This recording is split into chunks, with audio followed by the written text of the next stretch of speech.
Hello everyone, I hope you're doing great and you're enjoying the cell biology lectures.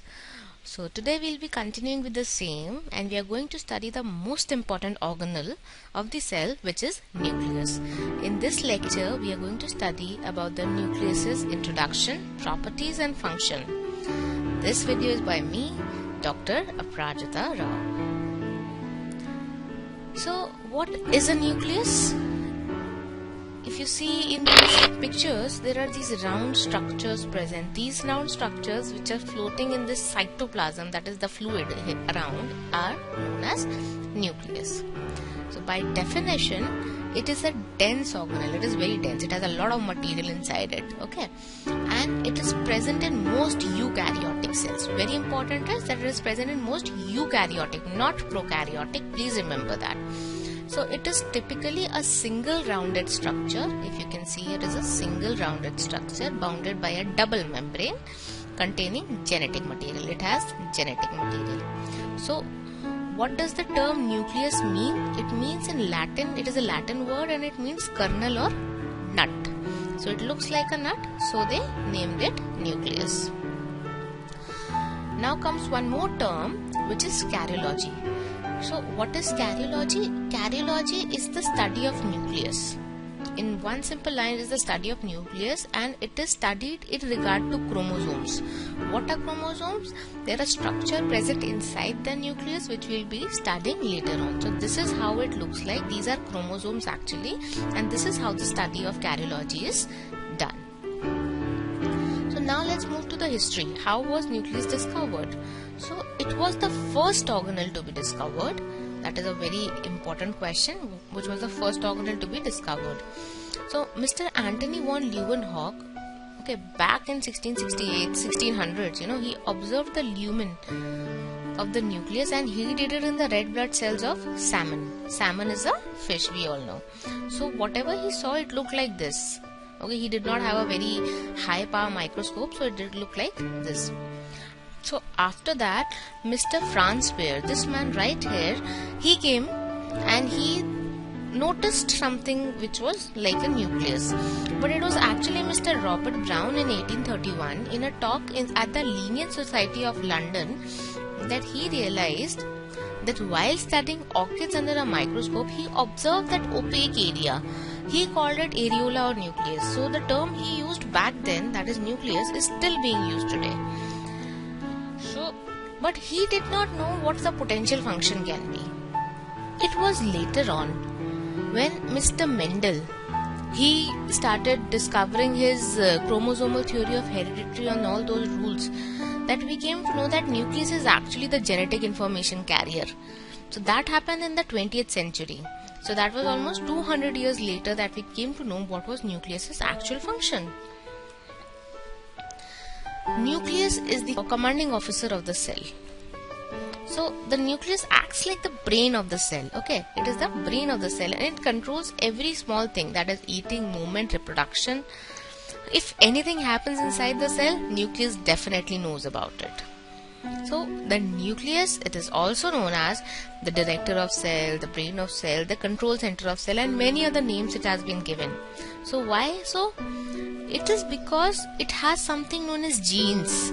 These genes are within the chromosome. So I just told you that chromosome is something inside the nucleus which we will be studying later, and these chromosomes, they are so important because they carry genes.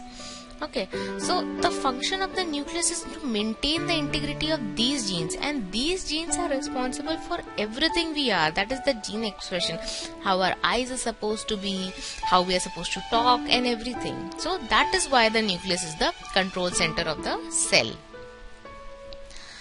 So now coming down to a few properties of the nucleus. Occurrence, we already know that nucleus is present in all the eukaryotic cells. But there is an exception to this rule.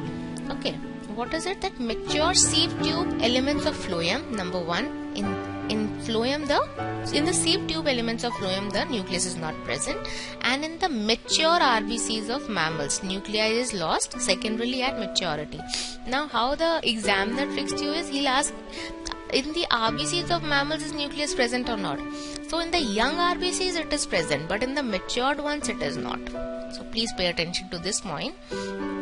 And in prokaryotes, we already know that nucleus is not present. So how do they carry genetic material? It is like this. The circular DNA is free floating in the cytoplasm and it does have a nucleoid. Okay, so why do mature RBCs, they don't have a nucleus? So the scientists say that it is an adaptation mechanism. Why? Because when the nucleus will not be there, there will be more space to carry oxygen. And because of this, when nucleus is not there, RBCs have a very characteristic bioconcave shape. And this bioconcave shape, it helps them to move easily inside the arteries. So because of all these advantages, we can understand why the evolution occurred.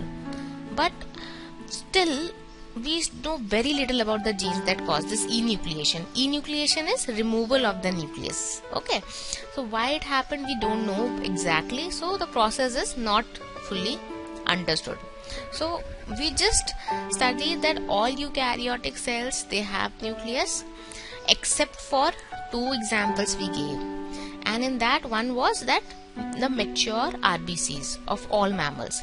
Now to that rule also there is an exception. So that is why I had to go through it again so that you don't get confused. So the only mammal is camel, that in whose mature RBCs still have nucleus. And why does that happen? Because it has reserved fats, and these reserved fats it can use later.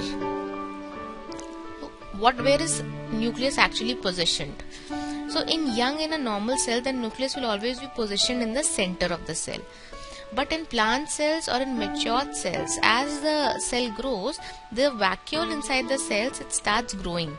So it pushes the nucleus to one side and the nucleus goes in the periphery. There are also some very unusual positions like in Spirogyra. This is a very important question. Please pay attention. In Spirogyra, what happens is the nucleus is inside a vacuole and there are cytoplasmic strands attached to it. Just look at this picture nicely and you will remember it.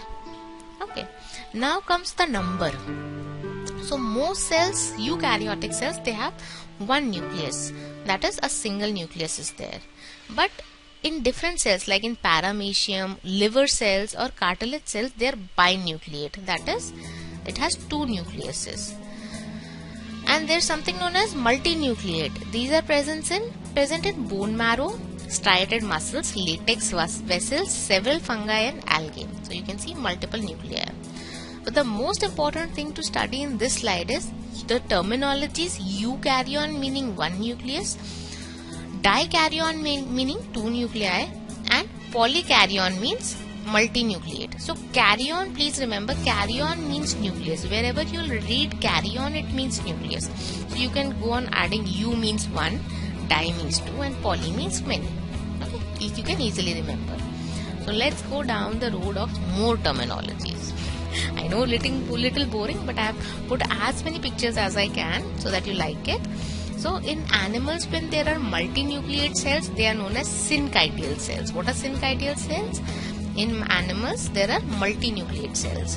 When in plants and fungi, there are multinucleate cells, they are known as coencytic cells. Okay, they are present in an algae, which is Vaucheria, and in a fungus, and the name of the fungus is Rhizopus. In this picture, you might be thinking, what is hypha? So this we'll study in the fungus chapter. Hypha is just part of fungus. Right now, you just remember that. Okay.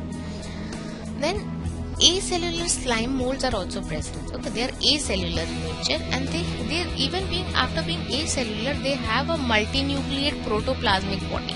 Okay, there's still very many nucleuses inside. Multinucleus means it does not have cells, but it has a lot of nucleuses. Okay, so that is called as a plasmodium. And the most interesting is a heterokaryon. See, wherever you will read the word hetero means different. It will always be different. And you will read homo will be like similar or like. Okay, so heterokaryon or hybrid cells, it contains nuclei of two types. So you can see this diagram. It is red colored nuclei and this is blue colored nuclei. They fuse and they form something which has both the types of nuclei. So this is known as a heterokaryon. So the shape of the nucleus. In majority, mostly the nucleus is spherical in nature. but in mature plant cells or in nerve cells in humans, they're oval or elliptical in nature. So a typical interphase nucleus is roughly 5 to 25 micrometers in diameter, and it occupies about 10% of the cell's volume. Coming down to the function of the nucleus, what is the fuss all about? Why are we thinking so much about the nucleus? So the most important thing is protein molecules. It forms the protein molecules. Okay, so all the activities in our body, they are carried by protein molecules only. Everything we do. Okay, so protein is very important. Now, how is this protein formed? It is formed by RNA. Okay, various RNAs like mRNA, rRNA, tRNA. There are different types of RNAs in the cell. Okay, and all these RNAs, they are actually formed by this DNA in the cell. And this DNA, where it is present, it is in the nucleus. So this nucleus, because of this DNA, we form RNA, and then we have protein, and all the ongoing activities of the cell can take place. Okay. Then ribosomes, they are very essential for protein synthesis, because this is the site, or this is the place, this is the office where the proteins are made. So how are ribosomes made? They are formed in the nucleolus. Nucleolus is the main part of the nucleus. In the nucleolus, the ribosomes are formed. When these are formed, so the protein is formed inside the ribosomes by the process we just studied in number 1 point. Okay. It has all the cell's genetic information. Obviously, it has the DNA, so it has the genetic information. And because of chromatin it has the genes in it, and the genetic information is carried further. And because of the genes, it initiates and controls the cell division of the organism. Now, why do we all look different? Or all the dogs, they are different, or all the butterflies, they have different wings. The genetic variation, that is because of the nucleus, it is because of the DNA we contain. Okay, and this is why we are evolving. It is because of the nucleus and the DNA that we went from being apes to humans. Okay, and it brings about cell differentiation by keeping only certain genes operational in particular cells. So if you can see that a tadpole, it has a tail, but a frog, it does not have a tail. Why it is so? That is because of the nucleus. It knows when to differentiate what part of the body. So this is the snapshot of the functions within the cell of a nucleus. In the next slide, or in the next video we are going to study more about the nucleus, its structure, composition, and it's going to be really interesting. Please stay tuned. Till then, keep watching Edupedia World. Enjoy.